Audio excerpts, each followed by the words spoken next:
Welcome to the Nyancast. I'm Jim. I'm Sam. And today we didn't really watch a show that is applicable to our show, but we watched Little Witch Academia. She was a bunny. There is an episode where she transforms into a bunny. And that's enough for our qualifications. Yeah. She has bunny ears, rather. But she has a bunny nose as well. Oh, that's right. She may have a tail. Probably.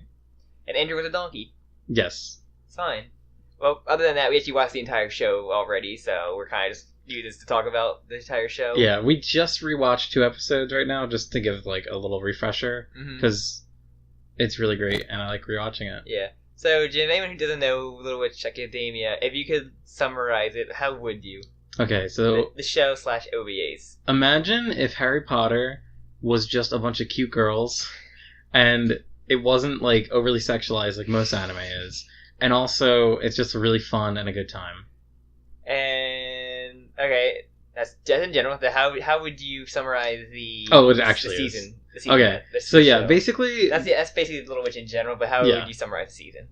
Okay, so yeah, basically Little Witch Academia it started out as a Kickstarter actually. Well, it started as OVA actually. Well, yeah, it kickstarted. The OVA was kickstarted. Yeah, it was I recall correctly, both of them were kickstarted. Okay, but it might have just been the second one that actually. But I know the show was. No, the show wasn't. The show was. The show was just funded like a normal anime, but the Kickstarter, they had a Kickstarter for the OVA because they really wanted to do the project, and they had just started. Maybe like 300,000 or something, or 300,000. I don't know. I should probably have pulled that up. You should have. I'm really close to the mic right now. I don't want to be too. Just give it some nice ASMR. Hello, welcome to the Nyancast. He's currently using Google right now. Fuck me. Fuck me. Jim is literally getting fucked by Google. Oh, daddy. Okay, so yeah, the first one.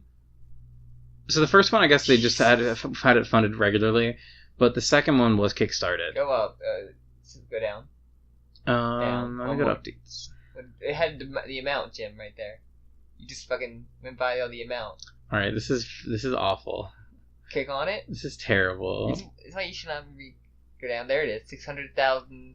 So yeah, 625,518 out of 150,000. With almost 8,000 backers. That's pretty impressive. Yeah. So this is kind of like a really important thing because I can't think of another time where there was a Kickstarter for to directly fund anime that was very successful. That pretty much I guess we could say that this was almost like a backdoor pilot for the TV show. Yeah, so I think that's pretty cool because this was long. This was 40 minutes or so, where the OVA was just standard OVA length. But so basically, it's just this kind of really cutesy world where we have our main trio of girls who are 3 witches at a witch school, kind of like a Hogwarts sort of thing, and they just go on adventures, and that's it. It's very lighthearted and very cutesy. The animation, as what you'd expect with the Trigger, is very, very good and inventive. The first half's very adventurous. The second half's more of a overarching plot. Yeah, the first half, because so it was split into 2 cores. So it was a 26 episode long. Yeah, season 26, I think. Yeah. So yeah, the first half of the first half of the show is pretty much kind of like a week by week adventure, episodic sort of thing. Yeah. There are some hints at a big grander destiny, where they start hinting at so the first episode, Akko, who's a non-magic girl, is going to the magic school, and she's super excited. But she sucks at magic, it's her whole thing. And she was inspired by Chariot, who's this other magician lady. A famous magician who did a bunch of shows, and as a child she was really inspired, and that's a whole thing. She knows everything about her. And she ends up having a misadventure on her first day where she meets her friends, and she ends up getting the shiny rod. Chariot's thing. Yeah. And this is a big deal because we see her reciting magic words, and one of the little dots in the shiny rod opens. There were 6 total, the Triskelion. Okay. And I think there's 6, maybe there's 7, I don't know. But between 6 and 8.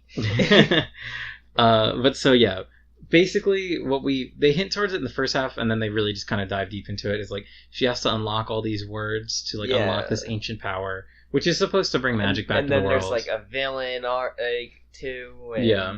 The first half I enjoyed a lot more. I very much agree. When we watched the second half, very, very quick. Like, yeah. we watched it pretty much in like one day. Yeah. And I had that feeling kind of creep up where I was like, I don't really like the way the show is going. Because I really just love the tone of the first half. Yeah. I love the tone of it is just so perfect. Like, every episode is great. We just watched the Susie World one. We could watch it all subbed, then we watched 2 episodes dubbed. Yeah.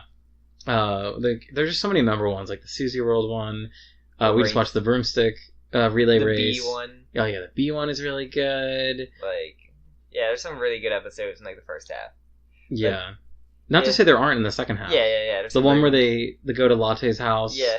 And Akko has to befriend a Yeti into making a potion. Sure. Yeah. Yeah, there's some really good episodes though, but like, yes. But it does kind of fall a little bit in the second half. I agree, but it's not like disastrous. Oh, like, no. It's the kind of thing... It's still a good trigger animation show. It's the kind of thing, it's like, when the bad kid in school, when the straight D student gets a D, you're like, alright, this isn't good. But when the straight A student gets a B, you're like, I'm a little disappointed in you. Pretty much, yeah. And then, yeah, so that's basically a summary of the show. Just like, we get that kind of plot. The first half's more like, miscellaneous adventures. And kind of like world building, character building. Oh, like the Fafnir episode. Like, yeah. That was a good one where it was kind of like a world building, but also did like fun character moments. Yeah. So let's talk about some of the characters then. You had Akko. Akko Gagri. Is that her name? Her name's Atsuko, yeah. She's a doofus. When I watched the OVAs, I didn't have much of an impression of her. I was like, she's just kind of like a main character. But in the show, she really like comes out of she's like a fucking doofus, like terrible at everything. But she has so much heart. Like, she has a charm to her that like people end up like liking her. Yeah, and the one episode with Constance where she literally would not stop until Constance admitted that she liked her, which I like that so much. I relate to her in that. I like Constance, but we have Akko. You're our main character. She's terrible at magic. She's terrible at magic, but she loves Silver Chariot. She loves Shiny she fucking loves Silver Chariot. Favorite stand. Shiny Chariot. Requiem. Shiny Chariot. Requiem. No, yeah. But no, there's no body swap. There's technically. That's after she's like turns into Diana. Yeah. That's like it. Yeah. Whatever. But yeah, so she's great. But then we have Susie. Everyone's favorite. Everyone's Susie. favorite poison, the mushroom poison queen. Yeah, as she is referred to in the broom race. Yeah, she's pretty. The problem is she's a little too one note. I think she's like sinister. Yeah, she's obsessed with mushrooms and potions. She's constantly testing. Poison. Like she's using Akko as a guinea pig. I think my biggest problem with her is like she's a little too one note in this, and like. In the OVAs, she has like a fight with Akko, and they like have a whole like character growth thing. Mm. But in this, she's always just kind of like. But there's a few moments when she's not like just antagonistic towards Akko, but she kind of gets shafted in the second half though. Kind of annoying. Yeah, her and Latte both get shafted. Yeah, but the Susie World's probably one of the best episodes to watch. Like it's great. Yeah, she gets Susie World, and then Latte gets her like night. Yeah, the book one. Night Vale. Yeah, they were the book series one. That one, yeah. Even after you meet her parents, she kind of gets shafted in the second season on that one for more of Akko. Like, yeah, it really does become Akko's show after. Yeah, those two kind of get shafted. 1. But yeah, then there's the B team of Amanda, who. Oh, we didn't really talk about Latte. Latte is just like the bookworm. The bookworm, yeah. She doesn't get much other than like the one book episode. I think she's Icelandic. She's like Swedish. She might be Swedish, actually. It's like one of those like those. Yeah, like super northern. Yeah. She has like a family. She has an adorable family that has her like dad's amazing. They have like a magic shop, and her whole thing is she has like these like spirit kind of like will-o-wisps. Yeah, it's kind of weird. They don't really go with these that much though. After, no. Like, and then then there's the B team. We got Amanda. You like Amanda. I love Amanda. She reminds me a lot of Ryoko. She does. Ryoko from Kill la Kill, especially with her hair color and her like sort of tenacity. Yeah. I love characters that are like super pompous and like I'm the best at everything and like super fiery. Yeah, she's cool, but she specializes in like doing broom tricks. Yeah, like she's super acrobatic. Her gimmick. Yeah, exactly. Other than being like the leader of that crew. Mm-hmm. I'm surprised there wasn't like an episode like of the show just like focused on that crew. I would have loved that. I was kind of surprised. Oh, that would have been so fun if they just did like them Because she's like only her and Kastan to get like an episode. She looks like the kid from Iron Blooded Orphans, like I say every time. Like, say every time. She looks like exactly like him. Constance, yeah. She just makes. She's completely silent, completely mute. Mm-hmm. Yeah, and she has like a bunch of like NESs, or actually I guess they're Famicoms. And she has like robots that like run around getting her stuff so she can build a ship. Mm-hmm.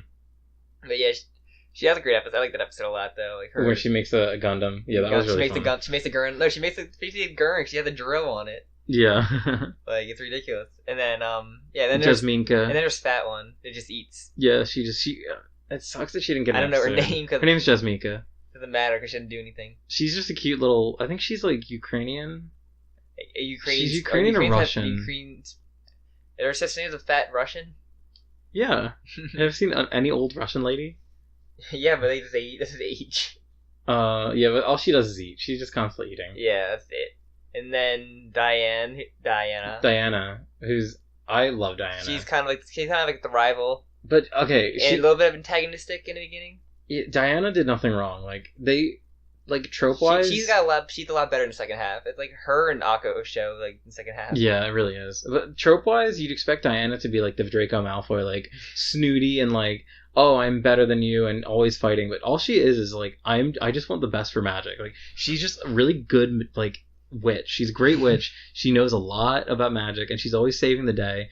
And I don't know. I feel like people don't give her a fair shake. She's better in the second half than she is in the first half. Yeah, she grows too as a character. As a character, yeah. She's pompous. Like that is part of her character. But like the only people who are mean are her like bitch friends. Like the oh-ho-ho. Yeah, she has like two bitch friends that always like make fun of Akko, and Diana never like joins them, but they just like suck. She never says anything though about it. Like, yeah, she does enable it a bit. I guess you could say that. She turns a cheek. She's too above it, though. She's, like, not going to get involved in petty squabbles. Yeah, and then, Diana's playing fourth-dimensional chess while everyone's playing checkers. Playing the Harry Potter, like, life-size chess where, like, you go on your pieces. Yeah. Wizard chess. Yeah, and so then the other major character is Ursula/Chariot. Mm-hmm. Which is pretty obvious that they're the same. Yeah, especially if you've seen the OVAs. The first one should kind of reveal that. I love Ursula. I love her design. I love her, like, talk. And I like Ursula. She's great. This is because we're just going to rate spoilers. We kind of already have. Well, yeah, if anyone knows by now, we talk about spoilers. But you can, Jim really wants to. He can just put like a warning spoiler before everything. I might. I really like how she's like the biggest like the antagonistic force in the show, where she really is the reason why Akko doesn't have magic. Her Akko going to her magic show as a little girl like stole Akko's magical potential away. Yeah.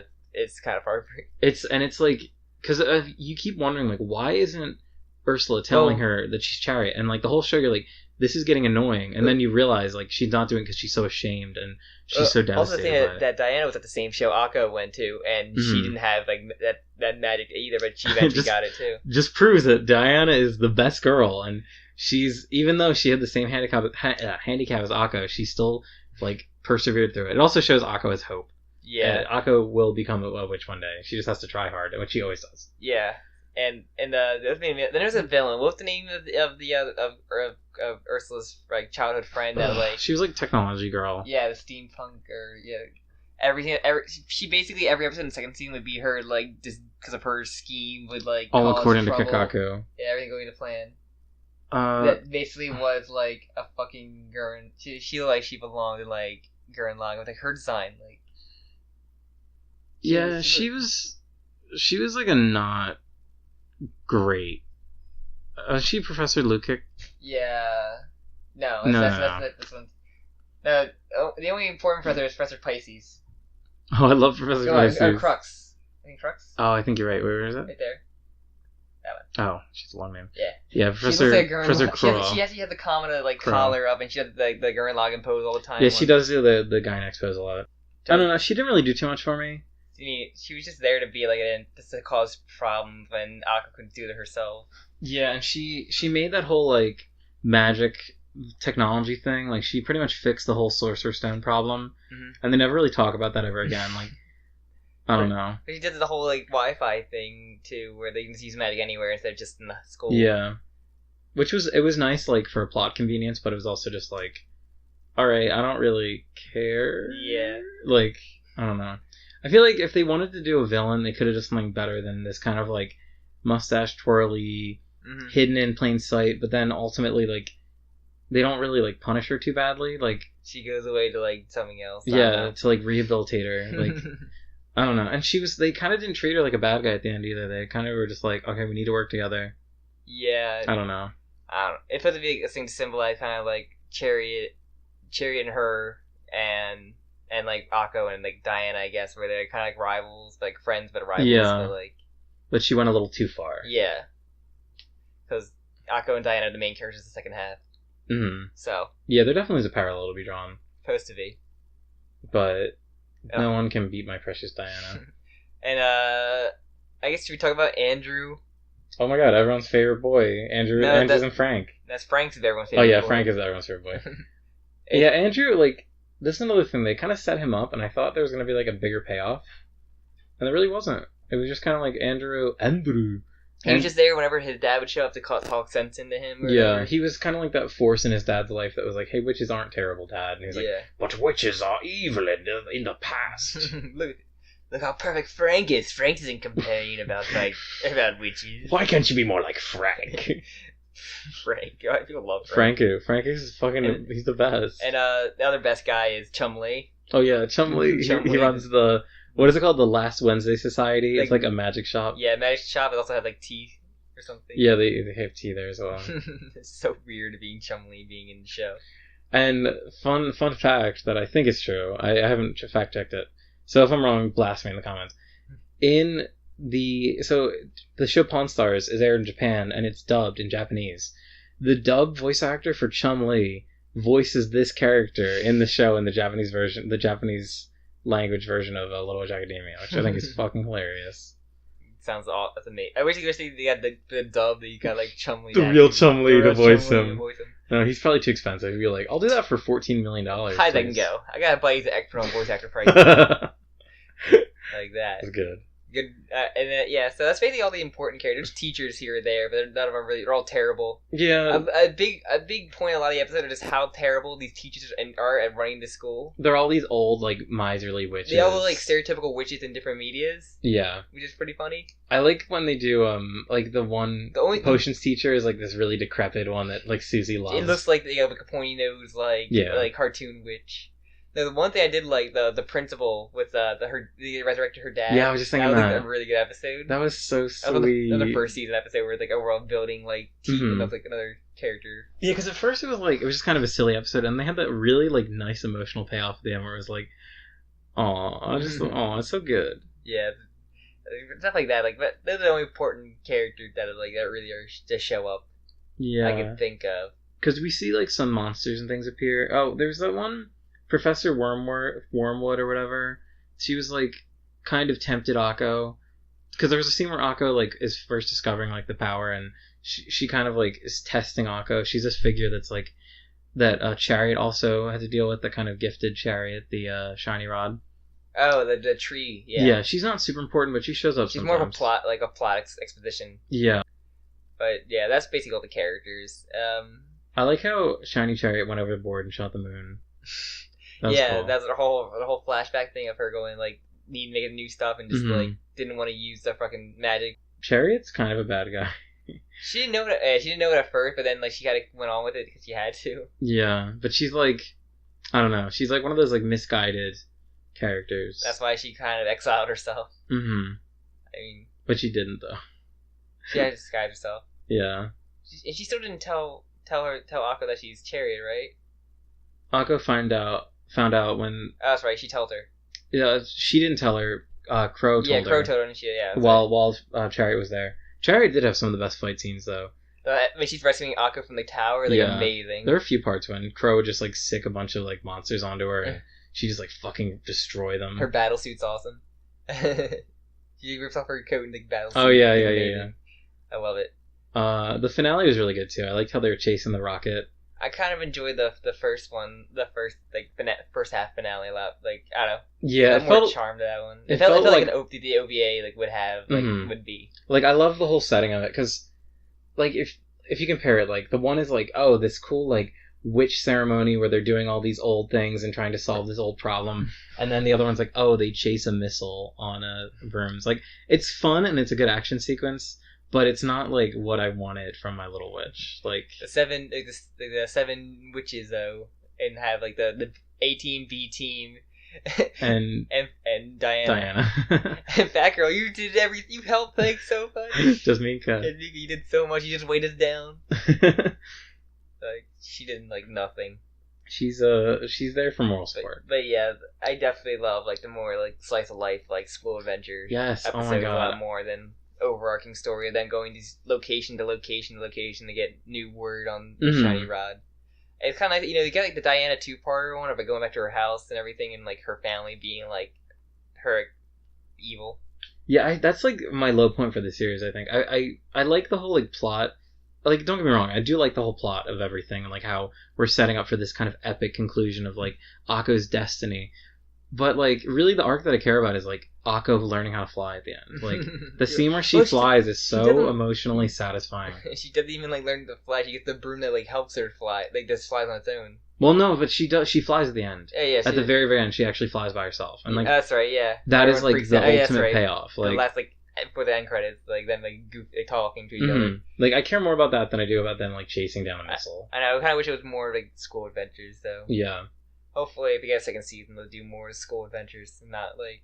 So, yeah, they don't need to double down on the overarching plots. Trigger's pretty busy though. Like, they've got like 3 shows they just announced. The second half is like, because you had like the Costanza episode, and it was like a ridiculous like Gundam like fight of it was ridiculous, and I love that. Yeah, that was fun too because it was like they had this weird like old like ghost hunting tradition thing too. Yeah, that was a really good one. That felt like it was a school event thing that you had to deal with, and like.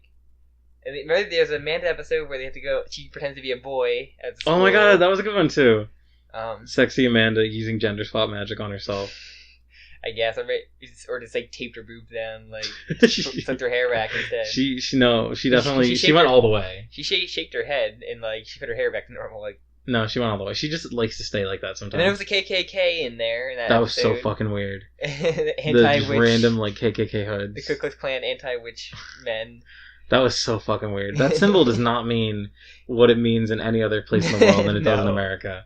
No. When I was in Spain, there's for some Catholic holiday, they have like these long big parades they do, and the men in the parade, the procession, they wear fucking like KKK hoods in like different colors. I think the people are like, oh, swastika mean good luck. I'm like, well, not anymore. Nazis kind of fucked that up for everyone. Yeah, it's weird because this symbol for like thousands of years has meant something in Hindi. And then one dude takes it, and it becomes like, no, we can't use this anymore. We can't use this symbol anymore, guys. But yeah, the second season had like a couple episodes there, but just like I think the first half is so much better, though. I very much agree. I just like, do yourself a favor and watch it. If you listen to it and you're spoiling it, just go ahead and watch it because it's visually great and the Akko faces are great.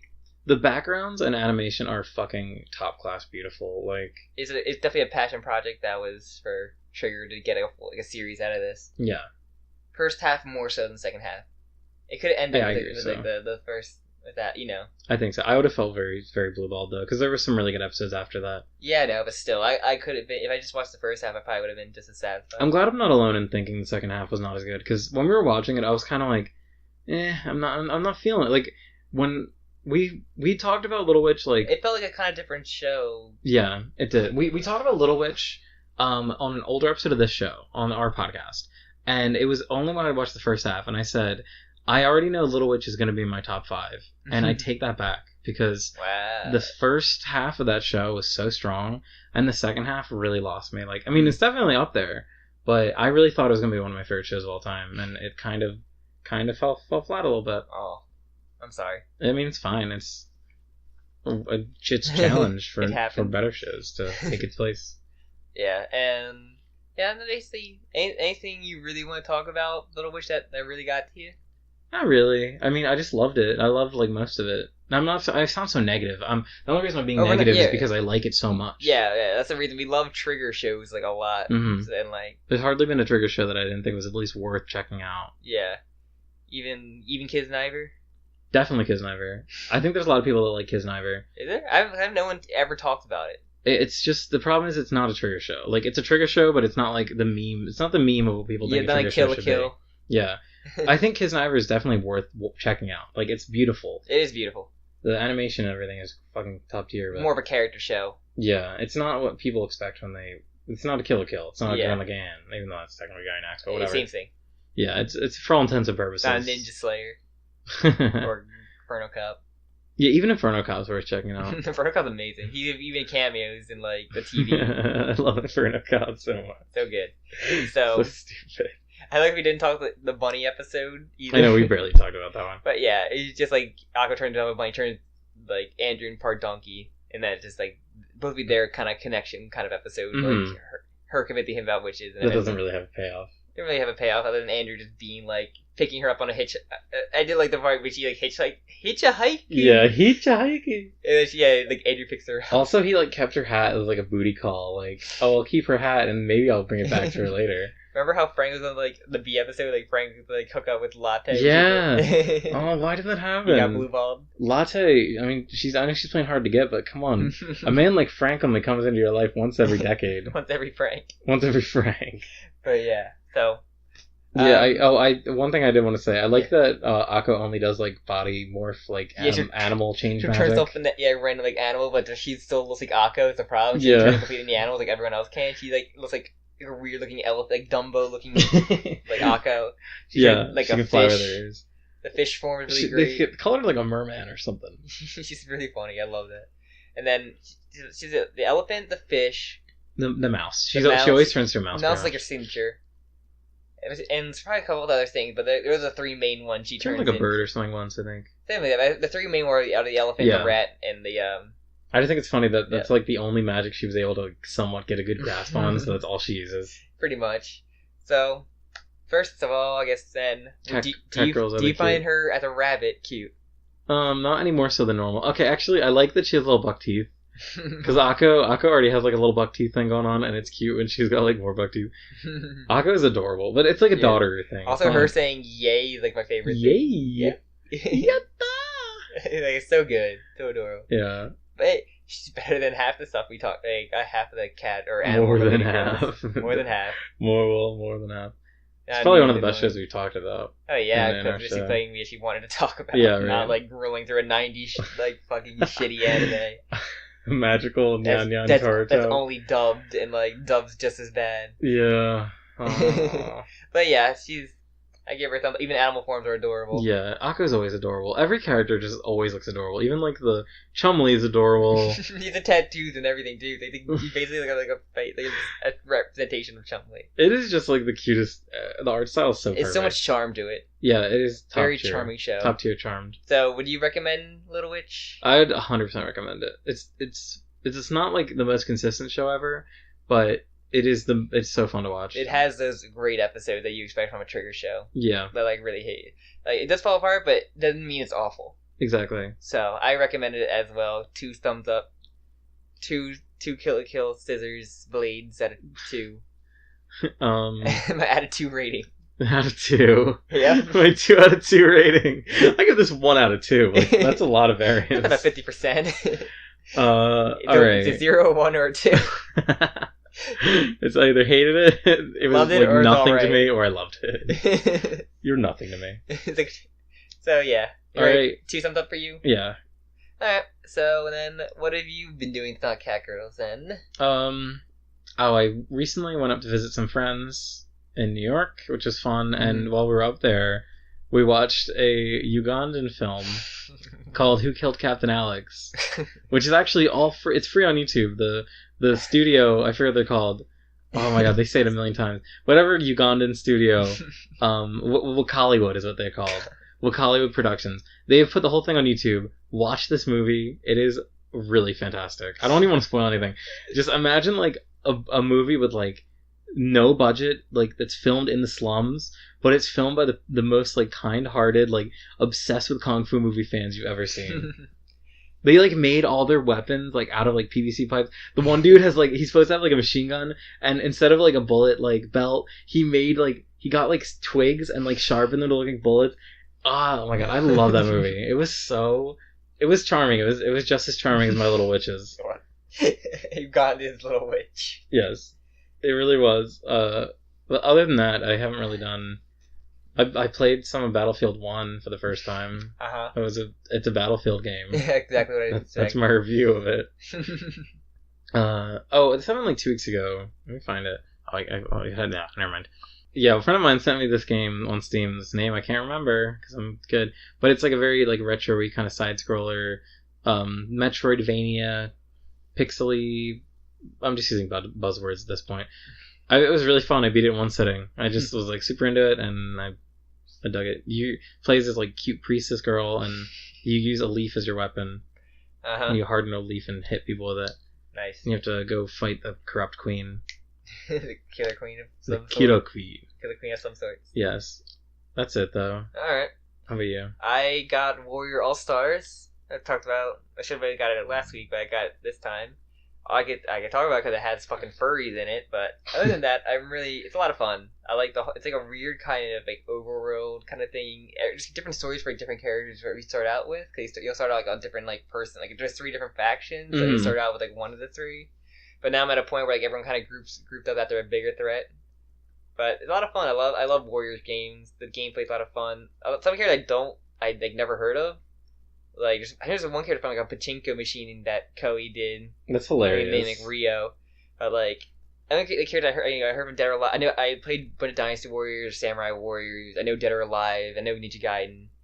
And just like there's some games like it's like Togi Kaiden. It's like this monster hunting game. I kind of want to play. It's on Steam, so I added 2 games from like characters from that game. I put on my list. Like, so it's the ultimate selling vehicle. I wait for it to go on sale because those games go on sale like pretty constantly. But like yeah, I'm enjoying it though. A lot of fun. Like I love Warriors games. Like I own like I have a whole Warriors tab on like Steam. Of like Dynasty Warriors. Not like I can't wait for Dynasty Warriors 9 to come out next year. It's like an open world Dynasty Warriors. Cool. So I can't wait. Like they're slowly releasing like new designs of like characters, and they got my favorite character from Dynasty Warriors inside Warriors All Stars, so it's really fun. My Wang Yuanji. We should do like a let's play of every Dynasty Warriors game where you try and get me into the Dynasty Warriors series. The first one's actually a fighting game, like actually like really? It's actually a fighting game. What? Yeah, it's actually a Roman Sister Kingdom fighting game, not an actual like. Really? Wait, this must have come out like the late 90s? It was PS1. Okay, so probably late 90s. So yeah, so it was actually like a fighting game, and then it became the hack and slash game that people know and love. Huh.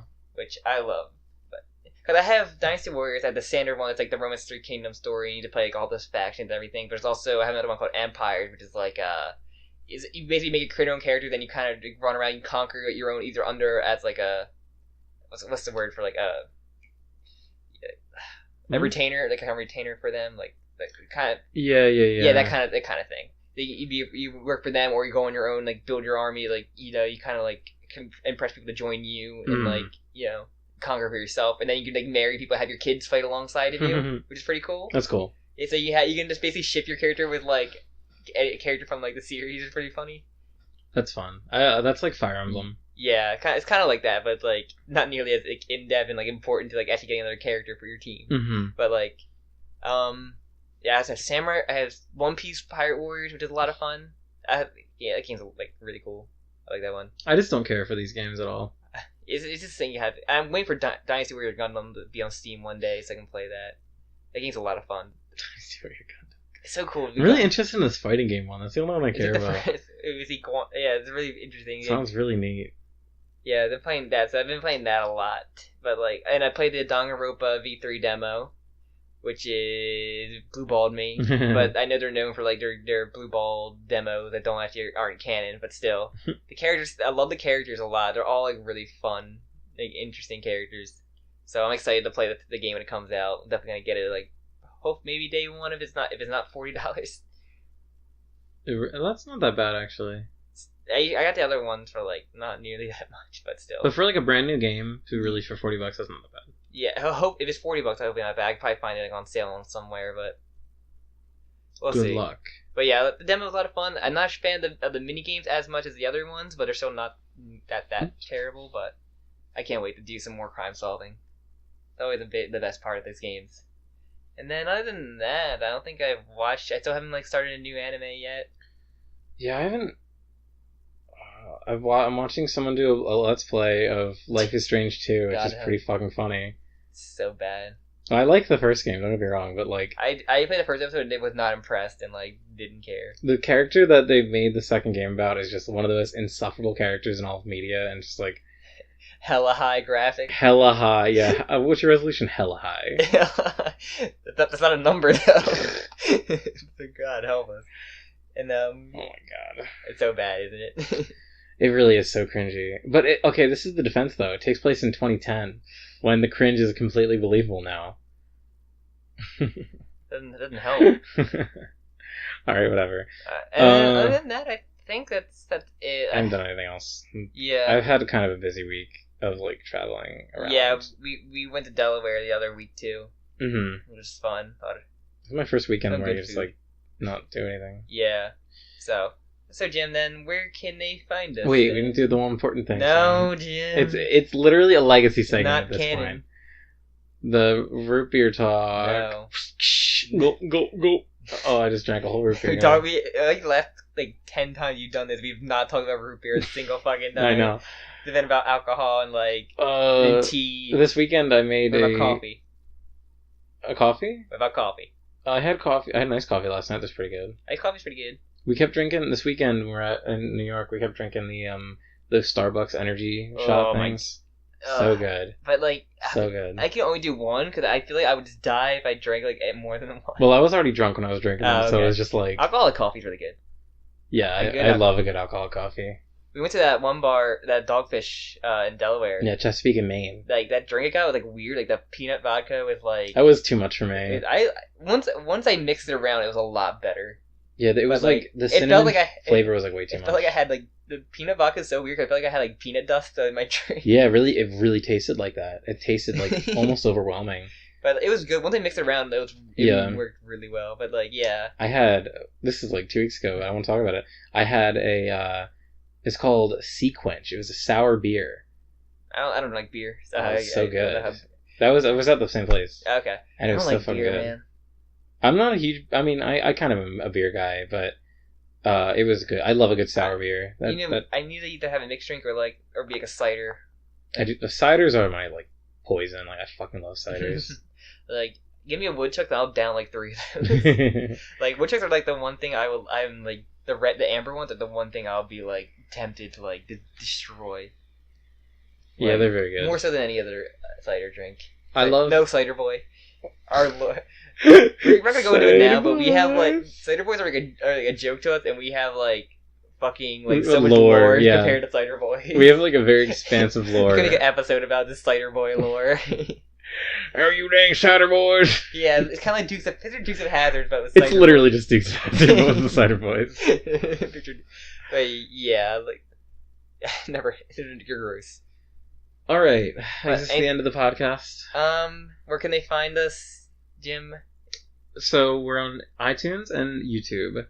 Any emails? The Nyancast at gmail.com. That lonely little email. Lonely little email. In the corner. We have a Twitter that I never update, so don't go on there. I'm not on Twitter. I am, but I don't have it's just a troll once I can get like updates on certain stuff. But, like, it's not like it's not for me. You're a MGTOW troller. Not by me. You troll all the MGTOWs. I might make one to put on there, but if I ever get around to that.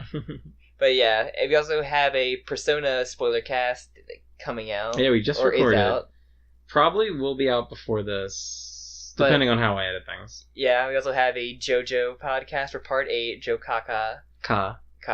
One more Ka, sorry. We have to have that. If you're a JoJo fan or up to date on JoJo. Or we have spoiler cast as well. Yeah. So check those out if you would like, please. We are desperate. We're not desperate, but I would like for you to watch that. We're getting there. We're not desperate, but please subscribe every video that I've ever made. Share. Look, I'm not desperate, but please send me an email telling me how much you love me. If you see Nyancast on Tinder, swipe left. Is that the right way? Swipe? Is left the right way? No, swiping left is bad. Oh, swipe right. Please. Swipe right, yeah. Please. Swipe left, you get out of my life forever, you gross cat boy. I've never used Tinder. Oh my god, you're so good. I'm sorry.